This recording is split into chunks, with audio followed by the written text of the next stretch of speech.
लोणार सरोवरातील वाढत्या पाण्याची हायकोर्टाकडून दखल. बुलढाणा जिल्ह्यातील खाऱ्या पाण्याच्या सरोवरातील वाढत्या पाण्याची पातळी ही गेल्या सप्टेंबर महिन्यापासून चिंतेचा विषय ठरला आहे.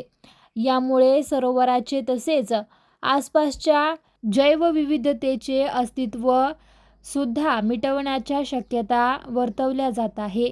याची दखल आता मुंबई उच्च न्यायालयाच्या नागपूर खंडपीठाने घेतली असून स्वतःहून जनहित याचिका दाखल करून घेतली आहे. लोणार सरोवरातील पाण्याचे 4 स्रोत अखंड वाहत आहेत. त्यामुळे सरोवरातील जलपातळी वाढू लागली आहे. सरोवराच्या तळाभोवतालही पाण्याचे झरे असून नेमकी जलपातळी का वाढत आहे याचा उलगडा अद्याप झालेला नाही. त्यावर योग्य आणि शास्त्रीय संशोधनही झाले नाही.